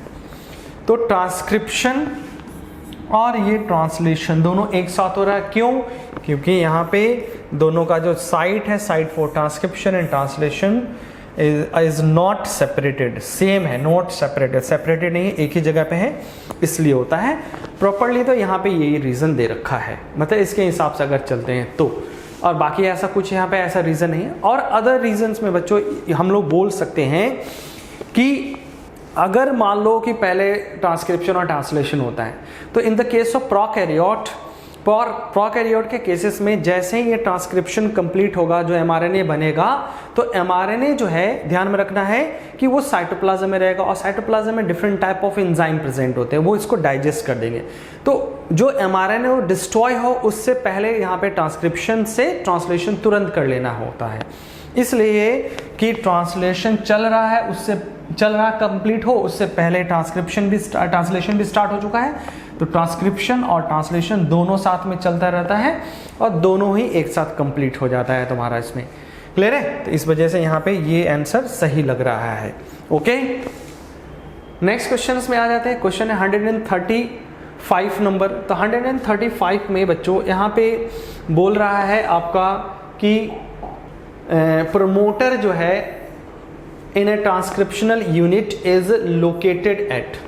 तो ये कहाँ पे ट्रांसक्रिप्शन यूनिट कहाँ पे लोकेटेड होता है? तो अगर इसको हम लोग गौर करें बच्चों, इस पे अगर हम गौर करते हैं तो हम कह सकते हैं कि ये कहाँ पे है। तो इस डायग्राम के बेसिस पे तो एक कन्फ्यूजन हो सकता है कि 3 पकड़े या 5 प्राइम पकड़े। तो यहाँ पे बच्चों जो भी देखना होता है हमें कोडिंग स्ट्रैंड के रिस्पेक्ट में देखना होता है। तो कोडिंग जो स्ट्रैंड है वो 5 प्राइम से स्टार्ट हो रहा है, तब ये मोटर जो है ये 5 प्राइम्स एंड्स पे होता है। तो यहाँ पे हो जाएगा तुम्हारा, यहाँ पे 5 प्राइम एंड्स पे हो जाता है, तो 3 prime and upward stream, 3 prime and downward streams, 5 prime and up streams of the coding reasons, ये वाला हो गया ऑप्शन। यहाँ पे 135 का क्या हो जाएगा? सी आंसर हो जाएगा। तो 5 प्राइम एंड अप स्ट्रीम मतलब क्या हो गया? इसके ये जो स्ट्रक्चरल जीन होता है ना, और ये उसके पहले जो पार्ट होता है उसमें प्रमोटर होता है, तो ये अप स्ट्रीम पे प्रेजेंट होता है, और ये सॉरी ये वाला, और इसके नीचे जाएंगे तो डाउन स्ट्रीम वाला, तो अप स्ट्रीम्स पे प्रेजेंट होता है। क्लियर है? तो आंसर इसमें हो जाएगा सी, आंसर इज करेक्ट। नेक्स्ट आ जाते हैं नेक्स्ट क्वेश्चंस की तरफ। तो क्वेश्चंस है बच्चों ये 136, और अब यहाँ से स्टार्ट होता है सेक्शन बी। तो जैसा कि मैंने पहले बोला था बच्चों, सेक्शन ए सेक्शन बी में कोई सिलेबस में डिफरेंशिएशन है, सिलेबस सेम है, यही मान के तुमको पढ़ना और यही सच है, समझे? हाँ, अब यहाँ पे ऑप्शनल 5 क्वेश्चन और तुम्हें एक्स्ट्रा मिलेगा, मतलब टोटल 15 क्वेश्चन है, इसमें से सिर्फ 10 क्वेश्चन करना है। बट यहाँ पे सॉल्यूशन में मैं तो पूरे 15 क्वेश्चंस का सॉल्यूशन बता देता हूँ, आपने जो भी किया उसके हिसाब से आप यहाँ पे सॉल्यूशन देख सकते हो। तो सेक्शन बी का पहला क्वेश्चन है 136 से स्टार्ट करते हैं। अब यहाँ पे बोल रहा है बच्चों क्वेश्चंस में बोला जा रहा है, ध्यान देना है कि resistance to yellow mosaic viruses the moon beans was introduced by the। तो इसमें जो yellow mosaic virus resistant bean जो बनाया गया है, अगर एनसीईआरटी में भी देखो तो सीधा तुम्हें मिल जाएगा बच्चों। यहाँ पे म्यूटेशन ब्रीडिंग देखो, म्यूटेशन ब्रीडिंग, और इसका एप्लीकेशन जो है कहाँ पे है देखो, यहाँ पे moong bean resistant to the yellow mosaic viruses, ठीक है ना। और एक और है इसमें पाउडर मिल्डवेयर, ये सब बनाया गया तुम्हारा, तो इसमें आंसर हो जाएगा म्यूटेशन ब्रीडिंग के थ्रू ये बनाया गया। देखो कितना छोटा छोटा पॉइंट छुपा हुआ है आपके एनसीईआरटी में, बस उसको ढूंढना है, अच्छे से पढ़ना है और याद रखना है। ओके, तो क्वेश्चंस के थ्रू, वैसे भी एनटीएस में इतने सारे क्वेश्चंस है कि पूरा का पूरा आपके एनसीईआरटी का एक एक लाइन से क्वेश्चन दिया जा चुका है। तो अगर शुरू से लेके अभी तक जितने भी एनटीएस हुए उसको भी अगर कर जाओ तो तुम्हारे बायोलॉजी का 100% सिलेबस कंप्लीट हो जाएगा। एनीवे, आगे बढ़ते हैं। क्वेश्चन है बच्चों 137, नेक्स्ट क्वेश्चन 137। तो 137 में अगर हम देखें तो यहाँ पे बोला जा रहा है the large variety of marine invertebrates and fish live in greater depth in the oceans, और उसमें डेप्थ है more than 10 time than the normal surface, मतलब हाई प्रेशर में रहता है। और ये किस तरह का अडॉप्टेशन है? आंसर है बच्चों बायोकेमिकल अडॉप्टेशन। एनसीईआरटी में पेज नंबर 226 में, यहाँ पे 226 पे एक पैराग्राफ में सीधा ये लिखा हुआ है कि यहाँ पे देखो सेम वही स्टेटमेंट रिपीट हो रहा है, और लास्ट में देखो लिखा है biochemical adaptation, that is the one kind of क्या है, बायोकेमिकल अडॉप्टेशन है। यहाँ पे क्लियर है? तो आंसर क्या हो जाएगा? बायोकेमिकल अडॉप्टेशन ही हो जाएगा। क्लियर है? इजी है, बट अगर एनसीईआरटी नहीं पढ़े हो तो यही तुम्हें टफ लगेगा और समझ में भी नहीं आएगा कि क्या हो गया, हो क्या गया। नेक्स्ट क्वेश्चन है बच्चों यहाँ पे, ये तो बहुत इजी है। बायोएक्टिव मॉलिक्यूल्स कहाँ से एमिनो सप्रेसिव ड्रग के तौर पे हम लोग इसको ऑब्टेन करते हैं, तो कहाँ से मिलेगा? ये हमें मिलता है कहाँ से?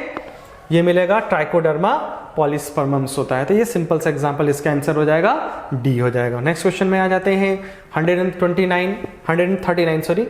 Initially the BOD of primary front in aerated tank increases in STP, STP मतलब standard in STP because of, ठीक है ना। तो जो इफ्लुएंस ट्रीटमेंट प्लांट होता है बच्चों, तो उसी में ये बेसिकली इसमें क्या ऐसा है जिससे कि इनिशियली बीओडी बढ़ता है। तो हम जैसे क्या करेंगे, हम जैसे स्टार्टिंग करते हैं तो हम क्या करते हैं, जो सेकेंड प्राइमरी इफ्लुएंस होता है उसको लाके एरिएशन टैंक में डालते हैं और उसमें आपका एक्टिवेटेड स्लज मिक्स करते हैं। तो एक्टिवेटेड स्लज में क्या रहता है? बैक्टीरिया रहता है, और वो बैक्टीरिया जैसे मिक्स होगा तो वो क्या करेगा? बीओडी को पहले इंक्रीज करेगा और फिर धीरे धीरे सारे के सारे ऑर्गेनिक सब्सटेंसेस जो उसमें है वो यूटिलाइज हो जाएगा, कंज्यूम हो जाएगा, तो फिर बीओडी कम हो जाता है। तो पहले क्या होता है? बढ़ता है। तो यहाँ पे वही लिखा है, the primary effluents contain the floc of dense bacterial population only, नहीं ये भी नहीं होगा। Vigorous growth of useful aerated microorganisms, ये पहला वाला सही है, first one is correct. First क्या है?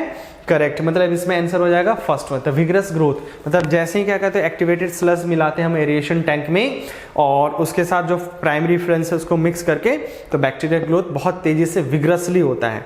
और बैक्टीरियल ग्रोथ के लिए हमें पता है कि ऑक्सीजन रिक्वायरमेंट होता है, तो वहां पे क्या होता है? बीओडी पहले क्या हो जाएगा? इनिशियली क्या हो जाएगा? इंक्रीज होता है, फिर उसके बाद धीरे धीरे कम होने लगता है तुम्हारा इसमें, ठीक है। तो आंसर इसमें ए हो जाएगा, फर्स्ट वन हो जाएगा इसमें। क्लियर है? चलो नेक्स्ट क्वेश्चन आ जाते हैं हम लोग इसमें। नेक्स्ट क्वेश्चन है यहाँ पे बोला जा रहा है 149 पे 40 पे 140 नंबर क्वेश्चंस।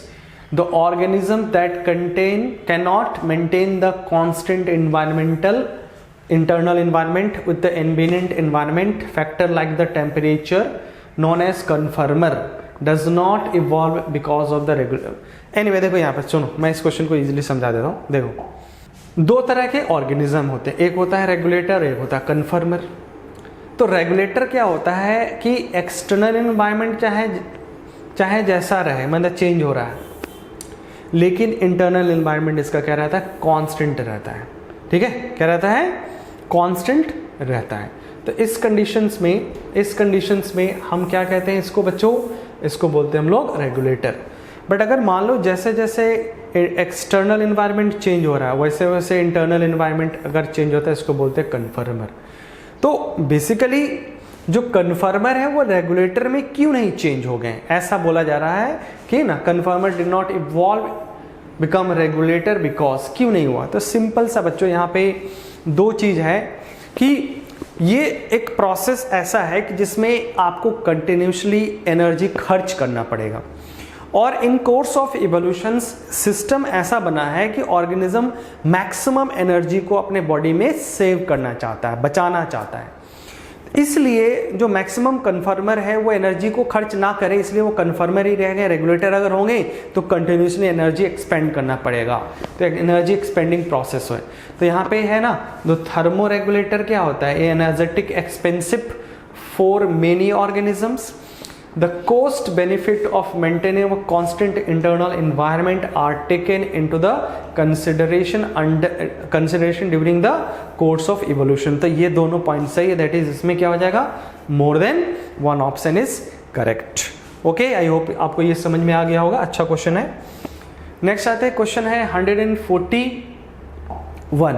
उसमें बोला कि which of the following is occupied by the angiospermic forest during the, देखो इसमें सिंपल सा है, इकोलॉजिकल सक्सेशन जो है, इकोलॉजिकल सक्सेशन वो चाहे जेरिक हो, ठीक है, या हाइड्रिक हो, हाइड्रोसेरी हो या जेरोसेरी हो, मतलब एक्वेटिक फॉर्म में अगर इकोलॉजिकल सक्सेशन हो रहा तो अल्टीमेटली वो भी फॉरेस्ट में चेंज हो जाएगा। और किसी पत्थर के ऊपर मतलब रॉकी सरफेस पे भी अगर इकोलॉजिकल सक्सेशन होता है तो अल्टीमेटली वो भी किसी ना किसी फॉरेस्ट में चेंज हो जाता है, मतलब मेजिक कंडीशन में आ जाएगा। ठीक है, ड्राई हो या वेट हो, ultimately not too dry not too wetted condition वाले में आने वाले हैं। और वहाँ पे अल्टीमेटली क्या होता है, तुम्हारा एंजियोस्पर्म्स ही ग्रो करता है, एंजियोस्पर्मिक फॉरेस्ट हो जाता है, तो जिसको हम क्या बोलते हैं, क्लाइमेक्स स्पीसीज या कम्युनिटीज कहते हैं। तो 141 में आंसर हो जाएगा यहाँ पे डी हो जाएगा। क्लियर है। नेक्स्ट क्वेश्चन अगर हम देखते हैं बच्चों, तो ये क्वेश्चन थोड़ा अच्छे से समझना, पता नहीं डायग्राम ये कैसा दिख रहा है तुम लोगों को, बट ये बहुत ही जरूरी क्वेश्चन है, इकोलॉजिकल पिरामिड्स का है। तो यहाँ पे basically number, pyramid of number है, और इसमें कंडीशन दे दिया कि ट्री इकोसिस्टम, तो ट्री इकोसिस्टम दो तरह का होता है, देख लो यहाँ पे, और उसमें भी प्रेडेटरी फूड चेन की बात कर रहे हैं। देखो फॉरेस्ट मतलब ट्री इकोसिस्टम में ये पैरासिटिक इकोसिस्टम हो गया, ये वाला पहला वाला क्या हो गया, ये पैरासाइटिक है, और जो दूसरा है ये प्रीडेशंस वाला है। ठीक है ना, तो प्रीडेशंस में एक ट्री है, ठीक है, अब इसके ऊपर कुछ हर्बीवोरस बर्ड्स हैं जो ट्री के पार्ट्स को खाते हैं, और इस बर्ड्स को फाइनली हॉक या ईगल फाइनली खाता है, सिंगल्स। तो अब यहाँ पे नंबर इस तरह से क्या हो रहा है, पहले एक था, फिर कुछ हुआ, फिर उसके बाद फिर से वापस एक हो गया। दैट मीन्स कैसा हो गया, ये स्पिंडल शेप हो गया। कैसा हो गया, स्पिंडल शेप। तो यहाँ पे आंसर है स्पिंडल शेप होता है। लेकिन अगर यहीं पे ये ट्री इकोसिस्टम में अगर प्रेडेटरी फूड चेन नहीं बोल के पैरासिटिक फूड चेन अगर बोलता, तो अब यहाँ पे क्या हो जाता है, ये इन्वर्टेड पिरामिड्स हो जाता है तुम्हारा। ठीक है, आई बात समझ में। तो ये काफ़ी अच्छा था क्वेश्चंस, इसको अच्छे से कर लेना, इस तरह के क्वेश्चंस की उम्मीद भी कर सकते हो आगे। क्लियर है, आगे बढ़ते हैं नेक्स्ट क्वेश्चंस में। तो जो नेक्स्ट क्वेश्चन है इसमें 143, तो pollutant from the man's activity like the influence from the home and industries can radically accelerated the ageing process.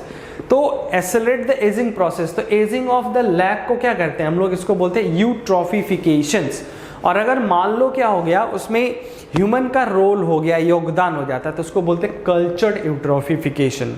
अगर नेचुरली होता है तो उसको नेचुरल यूट्रोफिफिकेशंस कहते हैं। एजिंग ऑफ लेक, जिसमें लेक भर के ग्राउंड में चेंज हो जाता है तुम्हारा, और इसके पीछे मेन रीजन होता है फॉस्फेट एंड नाइट्रेट कंटेंट। अगर मान लो फॉस्फेट और नाइट्रेट अगर किसी तरह से आ रहा है फर्टिलाइजर्स से, खेतों से, और लेक में मिल गया, तो वहाँ पे क्या हो जाता है, उस नाइट्रोजन और फॉस्फेट की वजह से उसमें जो एल्गी है वो बहुत तेज़ी से ग्रो करता है, और तेज़ी से ग्रो करेगा, तेज़ी से मरेगा भी, और जिसके वजह से वो लेक धीरे धीरे धीरे धीरे बढ़ता चला जाता है, जिसको हम लोग कल्चर्ड यूट्रोफिफिकेशंस कहते हैं। तो इसमें आंसर क्या हो जाएगा आपका, ये सी हो जाएगा। नेक्स्ट क्वेश्चन आ जाता है 144। तो 144 में अगर देखते हैं बच्चों, तो यहाँ पे ये सीधा आपके एनसीईआरटी से क्वेश्चन, इसमें ज़्यादा हैरान परेशान होने की ज़रूरत नहीं है, सीधा आपके एनसीईआरटी से क्वेश्चंस दिया हुआ है। तो यहाँ पे इस ग्राफ को अगर हम देखते हैं, ये वाला ये ग्राफ जो है, तो ये ग्राफ है आपका स्पेसीज एरिया रिलेशनशिप को शो करता है, जो इसको अलेक्जेंडर वॉन हॉलबर्ट ने दे रखा था। और ये वाला इसमें से कोई भी ग्राफ यूज़ कर सकते हो, पर्टिकुलरली ये ग्राफ दिया हुआ है। तो इसमें पूछा जा रहा है कि ये जो फिल इन द ब्लैंक्स है रिगार्डलेस द टैक्सोनॉमिक ग्रुप्स, तो यहाँ पे एनसीईआरटी में सीधा देख सकते हो बच्चों, ये देखो Z lie in the range of the 10.1 से 0.2, ठीक है ना, regardless of the taxonomic group और रीजन्स। तो यहाँ पे टैक्सोनॉमिक ग्रुप और रीजन्स सीधे क्या हो जाएगा यहाँ पे, किसके लिए, मतलब ये बेसिकली छोटे जगह के लिए रिप्रेजेंट्स कर रहा है, स्मॉल एरियाज के लिए। और अगर मान लो लार्ज एरिया में अगर जाते हैं तो इसी का वैल्यू कितना हो जाएगा, 0.6 से लेके 1.2 के रेंज में वैलिड करता है तुम्हारा। और यहाँ पे बेसिकली ये जो जेड है बच्चों, ये स्लोप को इंडिकेट करता है, ये जो स्लोप दिख रहा है ना उसको इंडिकेट कर रहा है। तो मतलब जितना ज़्यादा बड़ा एरिया उतना स्टेपर्ड हो जाता चला जाएगा, मतलब ये वाला पार्ट है ना ऐसे स्टैंड हो जाएगा। क्लियर है, तो उस चीज़ को जस्ट रिप्रेजेंट करा, तो इसके हिसाब से यहाँ पे आंसर क्या हो जाएगा, बी इज करेक्ट आंसर। ठीक है, आगे बढ़ते हैं। नेक्स्ट क्वेश्चन जो है बच्चों ये आपका 145, तो plant growth hormones can be use to improve the shape of apple and the increase the length of grapes stalks. तो इसके लिए सिंपली हमें पता है साइज अगर फ्रूट का बड़ा करना है तो वो होता है जिबरलिन्स के एप्लीकेशन से होता है। तो यहाँ आंसर क्या हो जाएगा, जिबरलिन यूज करते हैं। क्लियर है, छोटा क्वेश्चन। आगे आते हैं 146, तो chemosynthetic autotrophic bacteria utilise which process of. तो बेसिकली ध्यान में रखना है इसमें, तो ऑक्सीडेशन और रिडक्शन जब होता है तो उस प्रोसेस में जो इलेक्ट्रॉन निकलता है, तो बेसिकली इलेक्ट्रॉन कब निकलेगा, जब ऑक्सीडेशन होता है तभी निकलेगा। और उसी ऑक्सीडेशंस को यूज करके ये फूड का सिंथेसिस करता है। तो जितने भी केमोऑटोट्रॉप्स ऑर्गेनिज्म होते हैं उनमें, जैसे एग्जांपल मैं ले लेता हूँ नाइट्रोजन फिक्सेसिंग बैक्टीरिया। तो नाइट्रोजन फिक्सेसिंग बैक्टीरिया ये क्या करेगा, ये अमोनिया को जब क्या करता है NO2 में कन्वर्ट करता है। तो इस प्रोसेस में इलेक्ट्रॉन्स निकलता है, और इलेक्ट्रॉन एंड प्रोटॉन्स जो भी निकलता है तो यही इलेक्ट्रॉन कहाँ घुस जाएगा, ETS में, और ETS में प्रोटॉन पंप करता है, और इसके थ्रू क्या होता है यहाँ पे ADP से ATP का सिंथेसिस होता है, और इसी ATP को ये लोग क्या करेंगे, मेटाबॉलिज्म में यूज करते हैं। तो दैट मीन्स क्या होगा, oxidation of inorganic substances, that is answer क्या हो जाएगा, C हो जाएगा। तो इनऑर्गेनिक सब्सटेंसेस को यूटिलाइज करते हैं ये लोग। क्लियर है, यहाँ तक कोई दिक्कत नहीं। चलो आगे बढ़ते हैं, नेक्स्ट आ जाते हैं क्वेश्चन से बच्चों 147, डाइडेल्फस कंडीशन इज फाउंड इन। तो डाइडेल्फस कंडीशन जो है ये हमें कहाँ दिखेगा जी, तो डाइडेल्फस का मतलब क्या होता है, इसमें जैसे मान लो स्टामन और आपस में स्टामन फ्यूज, मतलब इसमें कोहेशंस अगर होता है तो उसमें केसेस में ये सारे स्टामन फ्यूज करके यहाँ पे दो ग्रुप में बढ़ जाते हैं। तो दो मतलब डाइडेल्फस कंडीशंस होता है तुम्हारा, इसमें फिलामेंट फ्यूज है, एंथर फ्री होता है तुम्हारा, तो इसको एडेल्फस कंडीशंस कहते हैं। और डाइडेल्फस कंडीशंस का मतलब यहाँ पे दो ग्रुप में होता है। तो यहाँ पे हम लोग इसी को ऐसे लिखते हैं ना, देखो A9+1 और ये 9 फ्यूज्ड होता है आपस में, एक फ्री होता है 9। तो इस तरह का कंडीशन कहाँ मिला था जी, तो ये मिला था हम लोग को फेबेसी फैमिली में। तो दैट मीन्स यहाँ पे आंसर हो जाएगा, ठीक है ना, ये हो जाएगा B, P होना चाहिए था, PEA होगा यहाँ पे P, ठीक है। तो P आंसर इज करेक्ट हो जाएगा तुम्हारा, इसमें P है ये। क्लियर है, चलो अब आ जाते हैं नेक्स्ट क्वेश्चंस की तरफ। तो नेक्स्ट जो क्वेश्चन है हमारा 148, मैच द कॉलम 1 एंड 2, इन दोनों को मैच करना है। तो ये मैच अभी 1 मिनट में करा देता है। ये रिप्रोडक्शन इन ऑर्गेनिजम्स के क्वेश्चन है, तो उसको हम लोगों ने छांट के रखा हुआ था। तो इसमें देख सकते हो तुम लोग सीधा सीधा कि आपका जो जूस स्पोर है कहाँ मिलेगा, ये क्लेमाइडोमोनास में मिलता है, कोनेडिया ये ईस्ट के केस में मिलता है। बर्ड्स कहाँ मिलेगा, बर्ड मिलेगा आपको ये स्पॉन्ज के केसेस में मिलता है। सॉरी यहाँ पर गलती हो गया, गलती हो गया, फिर से करते हैं, ठीक है। तो जूस स्पोर कहाँ मिलेगा, क्लेमाइडोमोनास। बर्ड्स कहाँ मिलेगा, बर्ड फॉर्मेशन जो होता है वो होता है ईस्ट में, और कोनेडिया जो होता है ये पेनिसिलियम में होता है, और गैम्यूल फॉर्मेशन जो होता है ये स्पॉन्ज में होता है। तो इस मैचिंग को अगर मिला लो तो मिल जाएगा, तो इसमें आंसर हो जाएगा D is correct answer 146। Next आ जाते हैं हम लोग नेक्स्ट क्वेश्चन की तरफ। नेक्स्ट आ जाओ, क्वेश्चन है आपका which of the following is true about the chloroplast and mitochondrias. तो दोनों में कंपेयर करते हैं क्या क्या दिया हुआ। तो पहला देखा arises by the division of pre existing organelles, ठीक है ना। तो जो ऑलरेडी जैसे जब सेल डिवीजन होता है तो जैसे जो माइटोकॉन्ड्रिया वही डिवाइड होकर अगले सेल्स में जाता है, तो प्री एग्जिस्टिंग जो ऑर्गेनेल उसी के डिवीजन से ये बनता है, मतलब ये भी सही है। कंटेन आरएनए एंड राइबोसोम, ये भी सही है, दोनों में अपना खुद का आरएनए होता है और खुद का राइबोसोम्स होता है। और एक चीज़ यहाँ पे ये ध्यान रखना, ये शायद पता ना होगा तुम लोगों को कि जो तुम्हारा सीपी मतलब हो गया क्लोरोप्लास्ट वाला डीएनए एंड एमटी का मतलब हो गया माइटोकॉन्ड्रियल डीएनए।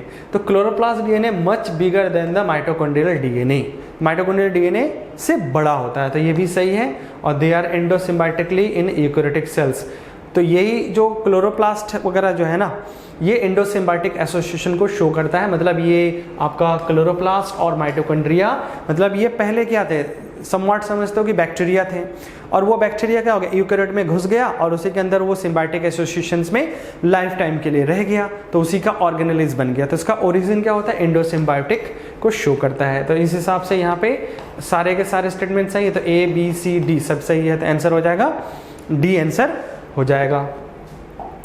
चलो मूव करते हैं, लास्ट क्वेश्चन है आज के सेशंस का, क्रोमेटिन कंटेन। तो क्रोमेटिन्स में अगर हम देखें बेसिकली, तो क्रोमेटिन्स में क्या मिलता है हमें, क्रोमेटिन्स में अगर हम देखते हैं तो डीएनए होता है, ठीक है, ये होता है डीएनए तो होगा ही होगा। उसके बाद basic protein, that is basic protein में क्या होगा, हिस्टोन प्रोटीन, तो ये भी होता है, तो क्रोमेटिन में बेसिक प्रोटीन, और some non histone protein and RNA, some non histone protein. तो बेसिकली देखो बच्चों, अगर जैसे क्रोमेटिन देखते हैं तो क्रोमेटिन एक्चुअली में क्या होता है, जैसे जब डीएनए है, ये मान लो डीएनए है, और फिर डीएनए क्या करेगा, हिस्टोन प्रोटीन के साथ ये न्यूक्लियोसोम फाइबर बनाएगा, और न्यूक्लियोसोम फाइबर जो है, ये न्यूक्लियोसोम फाइबर क्या करेगा, न्यूक्लियोसोम फाइबर जब और क्वाइल होता है तो तब जाके क्रोमेटिन बनाता है। तो दैट मीन्स उसमें थर्ड लेवल क्वाइलिंग स्टार्ट हो जाता है, तो ये इसके साथ नॉन हिस्टोन प्रोटीन और आरएनए भी क्या होता है, एसोसिएट हो जाता है। तो इन सब के साथ यहाँ पे हमें क्या चूज करना पड़ेगा, all of the above choose करना पड़ेगा। तो ऑल ऑफ द एबव क्या हो जाएगा, ये भी करेक्ट हो जाएगा तुम्हारे उसमें। वैसे तो अगर तुमने पढ़ा होगा तो उसमें ये दोनों लेके चलते तो भी सही था, कोई प्रॉब्लम नहीं है, डीएनए और बेसिक प्रोटीन भी, बट ये सारी चीज़ें भी रहता है जिसमें हाई लेवल क्वाइलिंग की ज़रूरत होती है। तो ठीक है, तो आंसर क्या हो जाएगा आपका 150 का डी इज़ करेक्ट आंसर हो जाएगा इसमें। क्लियर है? चलो इसी के साथ बच्चों ये हमारा सेशन क्या होता है समाप्त। आई होप कि आपने सारे क्वेश्चन अच्छे से समझ लिए होंगे। अगर नहीं समझा है तो पर्सनली भी कंसल्ट करके आप अपने टीचर से, जो भी रिस्पेक्टेड टीचर हैं उनसे कंसल्ट करके आप क्लियर कर सकते हैं। ठीक है, चलो फिर नेक्स्ट ANTS वीडियो सोल्यूशन में मिलते हैं। आई होप फिर तब तक के लिए all the best, bye bye.